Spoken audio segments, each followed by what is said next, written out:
Hello everyone, my self इतिका। आज हम ovaries के बारे में स्टडी करेंगे। Ovaries is a part of the female reproductive system.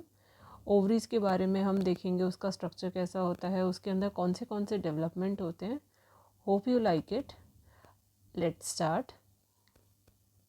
Ovaries as you see in the diagram, जैसा आपको डायग्राम में दिख भी रहा है, ये एक फीमेल रिप्रोडक्टिव सिस्टम है। फीमेल रिप्रोडक्टिव सिस्टम में 2 ओवरीज होती हैं, 1 and 2। Only 2 ovaries are there. 2 ovaries present होती हैं। हम आज अपना जो फोकस रखेंगे वो ओवरीज पर ही रखेंगे और ओवरीज के बारे में ही पढ़ेंगे। ओवरीज के अंदर क्या डेवलपमेंट होते हैं, कैसे होता है, वो सब चीज़ें हम देखने वाले हैं। तो फीमेल रिप्रोडक्टिव सिस्टम में 2 ओवरीज होती हैं, एक राइट साइड एक लेफ्ट साइड। दोनों साइड हमारे पास एक एक ओवरी प्रेजेंट होती है फीमेल के अंदर। और ओवरीज का काम होता है एग्स बनाना। दोनों ओवरीज ओवॉइड शेप की होती हैं और ऑल्टरनेटिवली दोनों ओवरीज एग्स बनाती हैं। फॉर एग्जांपल, अगर फरवरी में इस ओवरी ने एक एग मैच्योर किया तो फिर मार्च में ये वाली ओवरी से एक मैच्योर्ड एग बनेगा। बट पर मंथ एक ही मैच्योर्ड एग बनता है और वो एक ही ओवरी बनाती है। Let me repeat it again. अगर इस ओवरी ने फरवरी में एक मैच्योर्ड एग फॉर्म करा है तो फिर ये वाली ovary next month that is in March ये वाली ओवरी एक मैच्योर्ड एग फॉर्म करेगी। तो this is all about the alternative fashion, जिसमें ये ऑल्टरनेटिवली दोनों काम करती हैं। दो ओवरीज ऑल्टरनेटिव फैशन में वर्क करती हैं। अब ओवरीज के अंदर अगर हम बात करें तो लेट्स सी हियर। जो ओवरीज हैं, ओवरीज के अंदर एक सैक प्रेजेंट होता है, सैक जैसा, जिसके अंदर हमारा एग होता है। अभी वो एग मैच्योर नहीं हुआ है, वो एग इसके अंदर प्रेजेंट है। और ये जो सैक है, ये जो बैग जैसा स्ट्रक्चर है, इसको हम बोलते हैं follicle. This is known as follicle. इसके अंदर अभी एग है लेकिन वो अभी मैच्योर होके बाहर नहीं आया है। अब इसके नीचे अगर बात किया जाए तो ये है हमारा, अगर इस एग के अंदर अब धीरे धीरे जो हमारा एग है वो मैच्योर होने लगता है और ये जो सैक है ये फिल होने लगता है एक फ्लूइड से, तब इस फॉलिकल को हम बोलते हैं ग्राफियन फॉलिकल। अब इसको हम बोलेंगे ग्राफियन फॉलिकल। पहले ये जो सैक है जिसके अंदर आपका मैच्योर्ड एग अभी बन रहा है, तब इसको हम बोलेंगे फॉलिकल। जब इस फॉलिकल के अंदर एक फ्लूइड फिल होना शुरू हो जाए और एग अब पहले से ज़्यादा मैच्योर होने लगे, धीरे धीरे ग्रो करने लगे, तो एक ऐसा सैक जिसमें फ्लूइड फिल्ड है और जो एग है वो धीरे धीरे मैच्योर हो रहा है, अब इसको हम बोलेंगे ग्राफियन फॉलिकल। अब इसके आगे अगर हम देखें तो जो ग्राफियन फॉलिकल है, एक स्टेज ऐसा आता है धीरे धीरे, अगर हम देखें तो एक स्टेज ऐसा आता है, इसके अंदर से ये जो ग्राफियन फॉलिकल है, इसके अंदर से मैच्योर्ड एग इस वॉल को रप्चर करके, मतलब ये वॉल ब्रेक हो जाती है और ये मैच्योर्ड एग बाहर आ जाता है। तो मैच्योर्ड एग बाहर आ गया और फिर ये जो रेमिनेंट यानी कि ये जो रेजिड्यू बचा, ये ऐसे करके जो रेजिड्यू बचा, इसको हम बोलेंगे कॉर्पस ल्यूटम। इसको हम बोलेंगे corpus luteum. That means, let me repeat it again for you. ये जो आपका ग्राफियन फॉलिकल है, ग्राफियन फॉलिकल के अंदर से जब एग मैच्योर होकर इस वॉल को, जब जैसे ये वॉल ब्रेक होगी और ये एग मैच्योर होकर बाहर निकलेगा, तब जो रेजिड्यू बचा उसे हम बोलते हैं कॉर्पस ल्यूटम। जो कॉर्पस ल्यूटम है वो एक एंडोक्राइन ग्लैंड की तरह काम करता है। जो आपका कॉर्पस ल्यूटम है वो एक एंडोक्राइन ग्लैंड की तरह काम करता है और 2 हार्मोन्स रिलीज़ करता है, जिसमें से एक हार्मोन का नाम है एस्ट्रोजन और दूसरे हार्मोन का नाम है प्रोगेस्टेरोन।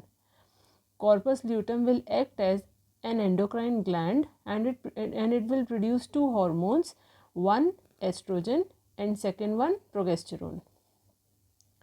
तो आपने अभी तक देखा कि जो आपके पास ओवरीज हैं, ovaries are 2 in number. Ovaries 2 हैं, एक राइट साइड एक लेफ्ट साइड, और ओवरीज के अंदर ऑल्टरनेटिव फैशन में एग बनता है। अगर एक मंथ में इस वाली ओवरी से एक मैच्योर एग बना है तो दूसरे मंथ में इस वाली ओवरी से एक मैच्योर एग बनेगा। देन अब वो एग का फॉर्मेशन भी आपने देखा। सबसे पहले एक सैक होता है, ये जो सैक है इसके अंदर एक एग जैसी चीज़ बननी शुरू होती है, तब इस सैक को हम बोलते हैं फॉलिकल।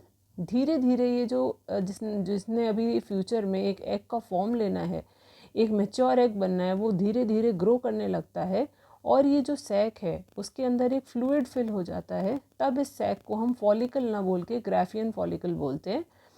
फाइनली फिर और धीरे और जैसे जैसे डेवलपमेंट होता है तो ये जो एग है वो इस ये वॉल ब्रेक होती है और ये एग इसमें से बाहर निकल जाता है।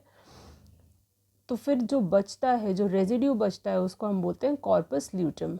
जो कॉर्पस ल्यूटम है वो एक एंडोक्राइन ग्लैंड की तरह काम करता है और वो दो हार्मोन्स रिलीज़ करता है, एक का नाम है एस्ट्रोजन और दूसरे का नाम है प्रोगेस्टेरोन। अब एक चीज़ और जो हम पढ़ने वाले हैं वो है oogenesis क्या होता है। What we are going to read? oogenesis। ये जो एग का बनना है, सिर्फ ये एग का बनना, फॉलिकल के बाद ग्राफियन फॉलिकल और फिर ग्राफियन फॉलिकल की वॉल को ब्रेक करके मैच्योर एग का बाहर निकलना, ये सारा काम पहली बात तो ओवरी के अंदर ही हो रहा है। और इतना जो स्टेप है, पहले फॉलिकल, फिर वो ग्राफियन फॉलिकल बनेगा, फिर उसके अंदर से मैच्योर एग बाहर निकलेगा, इतने प्रोसेस को हम बोलते हैं oogenesis। दैट मीन्स oogenesis का मतलब है मैच्योर एग का फॉर्म होना। होपफुली आपको समझ में आया oogenesis क्या है। This is what we are suppose to read it out here. जो oogenesis है इसमें फॉलिकल, ग्राफियन फॉलिकल और फिर उसके बाद एग मैच्योर हुआ, तो ये एग की फॉर्मेशन, एक मैच्योर एग की फॉर्मेशन के प्रोसेस को ही हम कहते हैं oogenesis। अब अगर हम थोड़ी सी इसके एक स्टेप और आगे की बात करें, वो ये है कि जो आपकी ओवरी होती है, ये जो आपकी ओवरी है, यहाँ पर ये जो आपको फनल जैसा नज़र आ रहा है, ये जो फनल है इसको हम बोलते हैं ओविड्यूकल फनल। क्या बोला जाता है ये?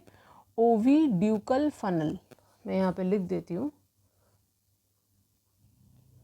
ओविड्यूकल फनल।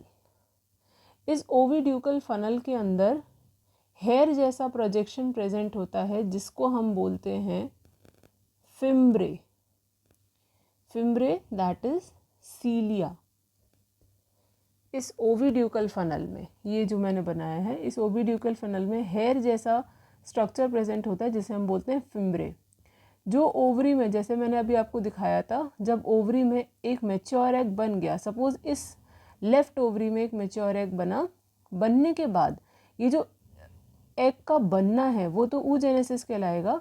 अब उस एग को इस ओवरी से निकलकर यहाँ आना है, तो ये ओविड्यूकल फनल के अंदर जो सीलिया है जिसको हम फिम्ब्रे कह रहे हैं, फिम्ब्रे इस एग को कैरी करेगी और कैरी करने के बाद आगे ये जो ट्यूब आपको नज़र आ रहा है इसको हम बोलते हैं ओविडक्ट या फिर फेलोपियन ट्यूब। दो नाम है इसके, ओविडक्ट और फेलोपियन ट्यूब। तो सबसे पहले एग ओवरी में रहता है, ओवरी के बाद फिम्ब्रे या फिर सीलिया उस एग को रिसीव करता है। रिसीव करने के बाद वो इस ट्यूब में, यानी कि ओविडक्ट में, या फिर हम ओविडक्ट को फेलोपियन ट्यूब भी कह सकते हैं, इसमें उस एग को दे देता है।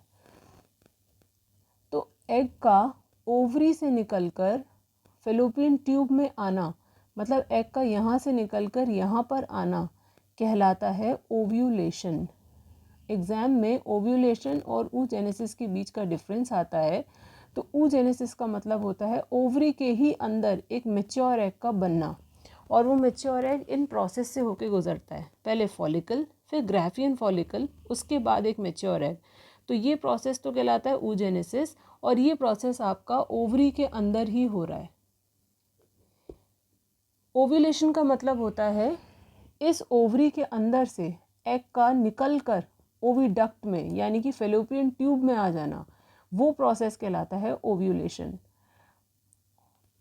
होपफुली आपको ovary section, female reproductive system का ओवरी सेक्शन समझ में आया हो।